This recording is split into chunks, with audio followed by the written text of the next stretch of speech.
좋습니다. 자, 그러면 오늘의 첫 번째 순서 우리 바로 출발을 해보도록 할까요? 네. 자, 사전 접수된 종목에 대해서 두 분과 함께 심층 분석해보는 시간입니다. 네. 자, 오늘 진단할 종목이 어떤 걸까요? 네, 오늘 종목은요. 윤성 FNC라는 종목이 되겠습니다. 네. 시청자 8550님께서 올려주신 문제의 종목인데요. 4월경에 지인이 좀 추천해서 그 옆 사람 아는 사람에게 추천을 합니다. 예. 잘 만나셨네요. 그렇죠. 근데 잘못 만난 경우도 너무 많아가지고. 그렇죠. 예. 그러니까. 자, 어쨌든 2차 전지의 장비.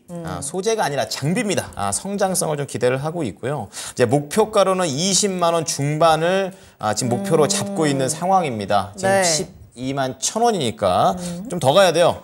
자, 익절 후에 종목 교체가 생각 중인데 빠른 시일 내에 도달 가능합니까? 그렇죠. 우리 8550님께서 매수하신 가격이 12만 1,000원이거든요. 네. 기준 10% 가지고 계시고 오늘도 5% 급등했지만 어제 흐름 워낙에 좋았고 그쵸. 이 종목 계속해서 지금 고점을 높여가고 있는 상황이에요. 이제 오늘 20만 원을 돌파한 상황이기 때문에 지금 이미 69%라는 수익을 보고 계시는데 아유. 20만 원 중반까지 거의 지금 나는 100%의 수익을 보겠다라는 지금 목표를 가지고 계신 거거든요. 진정하셔야 될 것 같은데요. 자, 과연 그 목표가 도달 가능한 건지 네. 빠른 시일 내에 가능한 건지 한번 체크를 해봐야 될 것 같습니다. 네. 자, 그럼 두 분께서는 이 윤성 FNC에 대해서 어떤 시선을 가지고 계신지 키워드부터 만나볼게요. 네. 먼저 박준현 운용영님, 키워드 어떻게 잡을까요? 예, 키워드는 경쟁력 있는 2차 전지 장비 회사다. 알겠습니다. 경쟁력이 있다. 김민준 전문가님의 키워드는요? 저는 믹싱 장비 국산화 기업 이렇게 잡았습니다. 어떻게 보면은 같은 의미인 것 같기도 하고요. 지금 하나는 경쟁력, 하나는 국산화 기업. 자, 어떠한 기술력이 먼저 느껴지는 기업인 것 맞아요. 같아요. 네. 네. 하나씩 좀 들어보도록 하겠습니다. 네. 자, 우선 박준영 의원부터 들어볼까요? 예, 예산은 믹싱 장비거든요. 그 믹싱 장비라는 것 자체가 2차 전지 이제 첫 번째 단계에서 원재료를 섞는 과정에서 아무튼 중요한 역할을 합니다. 배합비를 잘 맞춰야 되는 거기 때문에. 그렇죠. 예. 그래서 기술력이 상당히 중요하거든요. 그래서 이 분야의 또 기술력을 가지고 있는 회사가 이 기업인데 본래 이 회사가 2차 전지 장비부터 시작한 게 아니라 제약바이오라든가 의빈药 쪽에 이런 믹싱 장비를 공급해 왔는데 그 기술을 그대로. 그 기술을 2차 전지 장비 시장에 이용을 하면서 그 기술력을 인정을 받았다. 네, 그렇게 좀 봐야 될 것 같고요. 네네. 그래서 그러다 보니까 진입 장벽이 상당히 높습니다. 그래서 상당히 그래서 경쟁력이 있다는 거죠. 진입 장벽이 낮게 되게 되면 경쟁 회사들이 돈이 되면 치고 들어오면서 그렇죠. 그래서 블루오션 자체가 레드오션 사업으로 전개가 되지 않습니까? 맞아요. 그래서 당분간 경쟁력이 있기 때문에 이 분야에서는 회사가 상당한 어떤 그 블루오션 시장을 앞으로도 2차 전지 장비 시장에서 이어가지 않겠는가. 일단 그렇게 좀 볼 수가 있을 것 같고요. 그다음에 이 회사가 좋은 부분 자체가 2차 전지 장비 쪽에 지금 투자를 가장 적극적으로 하고 해야 되는 쪽이 지금 SK온이거든요. 네. 네. SK온에 대한 고객사 매출 비중 자체가 60%고 그다음에 또 LG 에너지 솔루션도 상당히 적극적으로 투자를 하고 있지 않습니까? 네네. 그래서 적극적으로 투자하고 있는 SK온이라든가 LG 에너지 솔루션이 주 고객층이다. 최근에 이제 회사가 이제 작년도 주목을 못 받던 것 자체가 SK온이 자금 사정 때문에 투자를 못 했거든요. 근데 최근 들어서 자금 조달에 성공을 하면서 투자에 나서고 있는 것 같거든요. 네, 그렇죠. 이 부분 자체를 이제 긍정적으로 볼 필요가 있는 거고요. 그래서 2차전 장비 회사들 자체가 이 회사뿐만이 아니라 전반적으로 작년도에 수주 받았고 올해도 계속 받고 있으면서 올해 하반기부터 실적이 본격적으로 증가가 됩니다. 제가 표를 좀 준비를 했는데요. 2차 전지 장비 정보도 갖고 계신 분들 아마 참고해 보시면 될 것 같습니다. 이 자료는 제가 이제 지난 주말에 제가 아카데미 자료 준비안이라고 제가 일일이 제가 사업 보고서를 다 뒤져서 뒤진 자료이기 때문에 중요한 자료라고 보시면 될 것 같고요. 그 윤성 FNC가 맨 위에 있지 않습니까? 왜냐하면 윤성 FNC가 지금 시가총액 1위 기업입니다. 탑 기업이에요.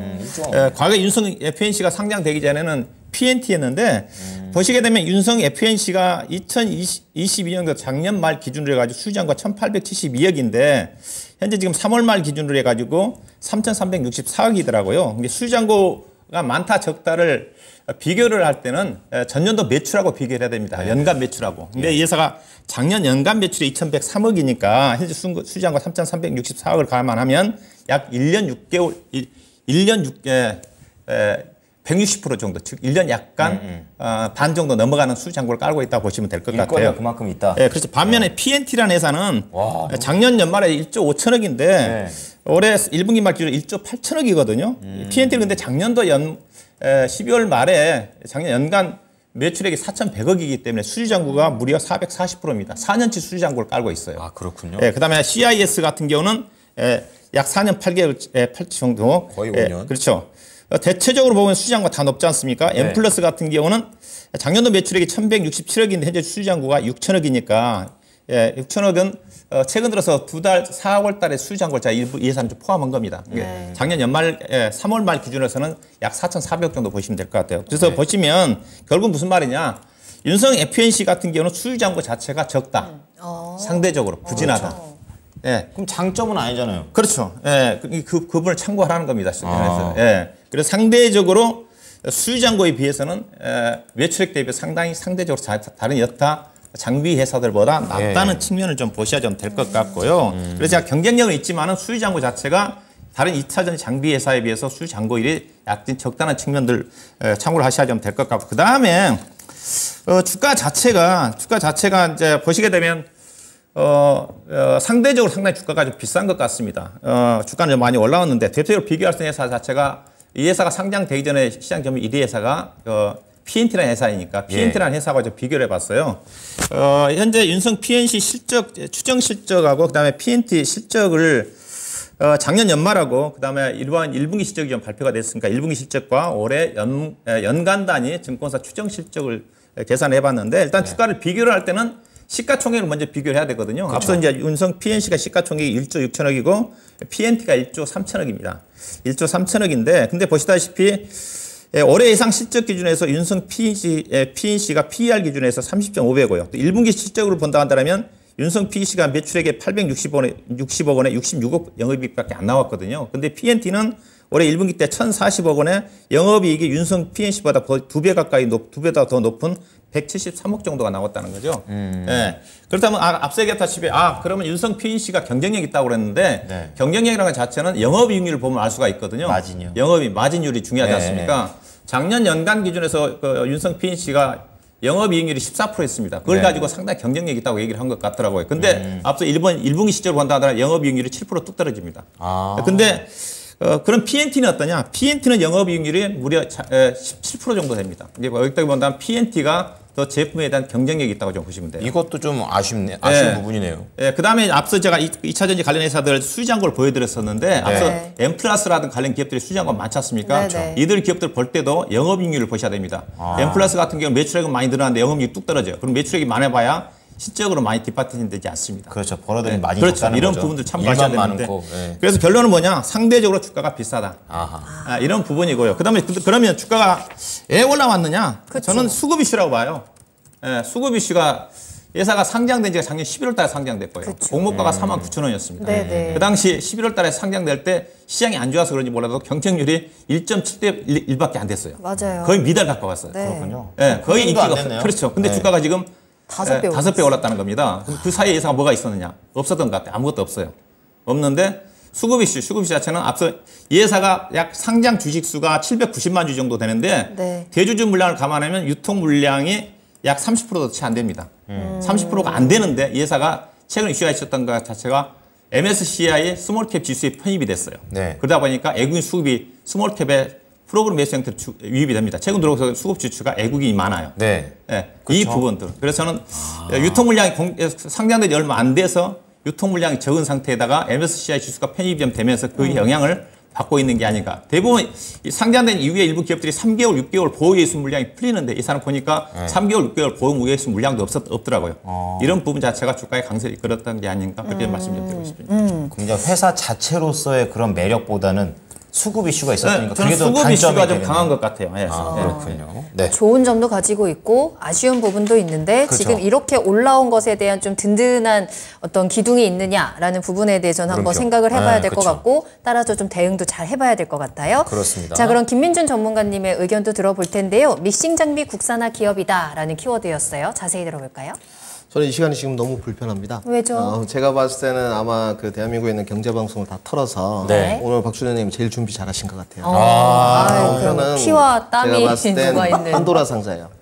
그래요? 열어버렸군요. 네, 저는 이 자료를 알고 있습니다. 알고 있는데 그 아까 시청자분들이 보셨던 분들이 이제 다시 VOD로 보시면 꼭 좋을 것 같고요. 네.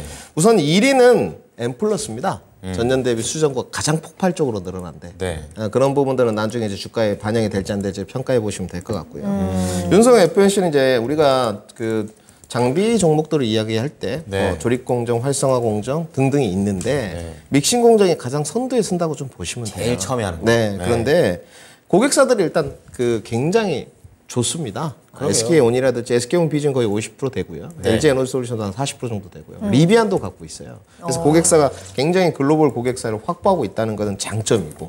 그다음에 이 차세대 이제 믹싱 이 시스템 개발을 계속 하고 있다는 것이 중장기 이제 성장 모멘텀이거든요. 이 회사 자체가. 그리고 연초에 제가 조사를 해보니까 2,087억 정도 장비 수주를 했어요. 지금. 상당히 호재거리가 있었죠. 그렇죠. 공모가 되고 나서 상장시키고 나서 39,000원에 주가가 시작을 해서 근데 20만 원까지 왔단 말이죠. 네네. 그러면 결국은 이제 장비 종목이 저는 2차 전지 안에서도 좀 프리미엄을 더 받아야 되지 않겠느냐.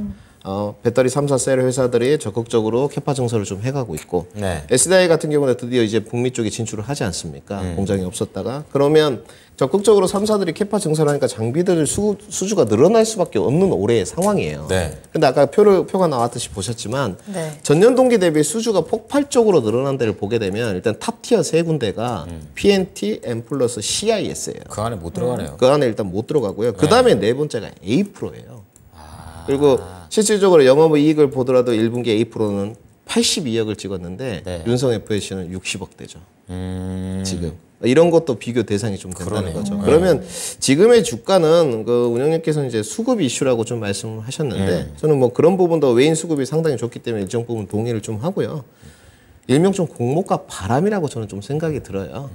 그리고 이제 보호회수 물량이 많지 않다는 이 부분. 네. 그러니까 결국은 보호회수 물량이 출해되는 게 많게 되면 이런 부분들이 발목을 잡거든요. 그리고 뭐 3개월 뒤에 보호회수 물량이 얼마가 출해된다, 6개월 뒤에 얼마가. 부담이죠. 네. 왜냐하면 물량을 소화하면서 가야 되기 때문에 네. 이런 이슈로부터 좀 자유로웠다. 그런데 다른 장비 종목들 대비했을 때 역시나 그 뭐 북미 쪽 매출 비중이 맞느냐, 유럽 쪽 매출 비중이 맞느냐 각각 다릅니다만은 네. 좀 과도하게 밸류가 많이 부과되지 않았냐. 아, 높군요. 2차 장비가 PNT가 지금 12배, 11배인데 여기 네. 50배입니다. 현재. 그러면 이거는 좀 과도하다고 저는 평가를 내릴 수밖에 없다. 이렇게 말씀드리겠습니다. 두 분 모두 이 윤성 FNC의 주가 급등에 대한 약간의 우려의 포인트들을 또 같이 짚어주고 계시는 것 같은데요. 네네. 근데 이 윤성 FNC가 주목받는 이유 중에 하나는 이 믹싱 장비 때문이잖아요. 그렇죠. 세계 최초로 대용량 믹서를 개발을 했다라는 건데 그로 인해서 앞으로의 경쟁력도 있다라는 포인트도 짚어주셨고 그런데요. 저는 이제 궁금한 게요. 전문가님. 그럼 이 2차 전지 배터리나 2차 전지를 개발하는 데 있어서 믹싱 장비가 어느 정도로 중요하게 사용이 되는 건지 그렇기 때문에 이렇게까지 주목을 받는 건지 글쎄요. 이제 그 궁금하더라고요. 장비의 과정을 보게 되면 네. 활성화 공정, 조립 공정도 5단계로 나눠져 있고요. 그런데 뭐 어느 공정 자체가 중요하다 이러면 섭섭할 것 같은데 결국은 뭐 장비의 초입부에 이제 믹싱 장비가 상당히 많이 쓰입니다. 네네. 그리고 차세대 믹싱 장비를 개발하고 있다는 부분. 그다음에 사측을 좀 보게 되면 굉장히 투자에 적극적이에요. 이런 부분. FNC가? 네, 그렇죠. IPO 상장시켜서 돈도 지금 많지 않겠습니까? 그쵸. UV를 네네. 보면 상당히 높거든요. 여기 잠깐 들어가서 차트를 좀 보시게 되면 다른 회사들을 보게 되면 UV율이 이렇게 높지 않습니다. 그리고 윤성 FNC가 지금 부채비율이 132대 있는데 다른 데는 거의 200% 가까이 돼요. 빚이 많다. 그렇죠. 네. 투자를 계속 해야 되니까. 그렇죠. 이런 부분에서도 돈에 관해서도 좀 자유롭잖아요. 그런데 저는 장비의 공정 과정이 활성화 공정이냐 조립 공정이냐 중요도를 떠나서 네. 그 수주 잔고를 결국은 봐야 되는 것 같거든요. 그러니까 그 조립 공정이나 활성화 공정에는 무엇이 됐던 간에 배터리 3사 셀 업체에서 이 공정 과정이 필요하니 장비를 많이 다오 이렇게 되는 게 수주 잔고지 않습니까? 그래야 돈 벌죠. 그러면 윤성 FNC가 작년 기준으로 160%잖아요. 네. 어찌됐건 선택을 160%밖에 못 받았다는 거거든요. 네. 물론 그러네요. 폭발적인 매출액 상승이죠. 네. 그래서 저는 2차 전지 전반적인 프리미엄은 다시 재평가를 해야 된다. 주가의 리레이팅이 필요하다고 보는 쪽이지만 윤석열 FOMC는 그 부분이 다 이루어졌다고 보는 쪽이에요. 리싱 장비냐 조립 장비냐 이런 부분 여하를 떠나서 윤석열 FOMC가 이 주가가 조금 더 타당성이 있으려면 적어도 탑티어 세 군데의 매출 지금 수주잔고율이 400% 넘어가는 기업들만큼은 돼야 되지 않느냐. 그리고 지금 장비주에서 대장주에 대한 의견들은 분분하겠습니다만은 P&T 롤트롤 장비를 대장주로 보는데 P&T의 밸류에이션을 4배 이상 받고 있다. 이거는 그러면 지금까지 장비 공정 중에서 가장 좀 탑티어 기술력을 뽑았던 게 롤트롤이거든요. 여기 윤석열 FOMC도 개발을 하고 있습니다. 근데 개발이 아직 안 됐어요. 완료가 아니고 완료가 아닙니다. 진행형이에요. 그렇죠. 기술력에서 차이가 있지 않습니까? 그래서 그런 부분은 분명히 발목을 좀 잡지 않겠나. 이렇게 좀 정리를 해야 될 것 같습니다. 그러면 가격적인 전략도 바로 좀 체크를 해봐야 될 것 같아요. 그래도 이분은 계속해서 더 올라갈 것이다. 20만 원 중반대까지 지금 목표가를 생각하고 계시는데 그건 어떨까요? 제 목표가라는 것은 증권사도 마찬가지고 보통 증권사 애널리스트들이 이제 목표가를 설정하는데 그 자격증이 이제 금융투자 분석사라는 자격증입니다. 굉장히 수학 공식이 많은데 저의 주관적인 목표가입니다만은 저는 솔직히 전략 매도 의견을 드렸고요. 그래요? 그러니까 이 주가는 지금이라도 고밸류에 따른 부담감 때문에 주가가 흘러내려도 저는 이유가 타당하다. 이렇게 좀 보여지는 쪽이에요. 그래서 내가 주식을 갖고 있을 때 그 목표가보다 밸류 이런 부분보다 그 주식이 불편하게 느껴지면 매도하는 게 맞습니다. 내가 이 주식을 끌고 갈 수 있다는 적어도 확신이 계속 흔들린다는 거잖아요. 그렇죠. 내가 이 주식을 갖고 있는데 편안해. 잠도 자라. 근데 내가 아침에 자고 일어나는데 6시부터 HTS를 켜요. 그럼 불안한 거예요. 그리고 7시에 또 켜요. 몸은 알고 8시에 켜고. 뭔가 하루 종일 HTS 열어보니 50번이에요. 이러면 저는 매도하는 게 맞다고 보여지고요. 우리 시청자님의 20만 원대 중반까지 나는 가지고 갈 수 있다. 이런 전문가들이 각각의 주관적인 분석을 밸류 부담이 있다. 선반영됐다고 평가를 하지만 저는 제가 봤을 때는 20만 원도 좀 과도한 주가 흐름이지 않나. 그래서 저는 내일 전략 매도 의견. 그리고 우리 시청자님 충분히 단기간에 수익을 창출했다고 보여집니다. 우리 시청자님 지금 보유하신 지가 2달도 채 안 됐거든요. 맞아요. 그러면 충분히 저는 기대 수익률 부분에서도 우위에 있다. 그래서 저는 전략 매도 의견 드리도록 하겠습니다. 수익 70% 충분하다라는 의견으로 정리를 해보도록 할게요. 이번에는 박준영 운용한테 궁금한 게 아까 전에 그 외국인의 수급에 대한 얘기를 하셔서 그걸 연결해가지고 가는 건데요. 통상 이렇게 편입이 돼가지고 수급이 딱 들어오는 거는 그 편입의 좋은 점. 다만 그것 때문에 많이 올라가지고 때려 맞을 수도 있는 거죠. 공매도라는 것도 있는 거잖아요. 그래서 두 가지가 동시에 있는데 어느 쪽에 조금 더 포인트를 둘까요? 일단은 5월 31일 날 6월 1일부터 MSCI 스몰캡 지수에 편입이 예사가 됐지 않습니까? 맞아요. 그러면 초기에는 일단은 매수가 압도적으로 유입니다. 그래서 지금 매수가 유입돼요. 그리고 난 다음에 이제 공매도가 지금 나오거든요. 그렇죠. 그래서 아까 저는 이제 수급 이슈라고 보고 있는 것 자체가 앞서 얘기했다시피 예사 유통 물량이 액면가 100원짜리 회사입니다. 그러다 보니까 자본금이 7억밖에 안 돼요. 자본금 7억짜리는 아마 없을 거예요. 1조 6천억짜리가. 진짜 저 얼마 안 되네요. 거의 안 됩니다. 이게 700만, 800만 주밖에 안 돼요. 어떻게 1조에 대주주가 70% 갖고 있어요. 여기다가 이제 MSCI 그 스몰캡 지수 편입돼 있으니까 또 주가가 예사 시가총 1조 6천억이니까 어마어마하거든요. 스몰캡 주고는. 그러니까 자동적으로 프로그램 매수가 유입이 되는 구조예요. 외국인 투자가들. 그러면 지금부터는 어떠냐? 이제 제가 표를 좀 보시게 되게 되면 이제 앞으로 이제 공매도가 나올 수가 있는 것 자체가 지금 그런 시그널이 보인 것 같습니다. 이거 대차장고 표를 좀 보여드릴게요. 이거 보시면 이게 빨간 게 대차장고가 이제 팍 올라간 거거든요. 올 19일부터 지금 거의 20만 원대까지. 그렇죠? 주가가 올라가니까 이건 뭐냐면 대차장고가 늘어났다는 자체는 뭐예요? 이제 공매도를 치겠다는 겁니다. 그렇죠. 준비해 놓은 거예요. 주식을 빌려 놓은 겁니다. 아직 공매도는 안 쳤어요. 때를 보고 있는 거예요. 근데 시기가 왔다는 거죠. 그렇죠. 갑자기 늘었어요. 최근에 20만 원 올라서면서. 그 6만 주 7만 원이 되지 7만 주인데 지금 20만 주 때까지 늘어났어요. 앞으로 더 이거는 6월 12일 자료니까 엊그제 주가 급등할 때 자료니까 그래서 매도를 준비해야 되는 게 아니야. 다만 현재 차트로 봐서는 약간 상승 여력이 있어 보여. 그래서 저는 목표 주가 22만 원. 22만 원. 그다음에 손절 가격은 19만 8천 원. 그렇게 본다더라 앞서 이제 저도 있지만은 P&T 주가가 엄청 싼 겁니다. 그러네요. 그렇죠. 그러니까 이왕이면은 이 종목보다 이쪽 오팡을 좋아하는 안정적으로 잠 못 잔다고 그러지 않습니까? 한번 빠지면 올라갈 때는 좋은데 빠지면 잠 못 잡니다. 무섭게 빠지고. 그럴 수가 있어요. 그렇기 때문에 그래서 이걸 보시면서 이거는 좀 가지고 계신 분들 영역인 것 같고 매도하셔야 될 것 같고 이걸 본다 한다면 P&T 주가가 싸다. 다른 여타 종목도 앞서 수지장과 많은 주식들 상장하고 주가니까 장비 회사도 관심 있게 볼 필요가 있지 않겠는가 그렇게 말씀드리겠습니다.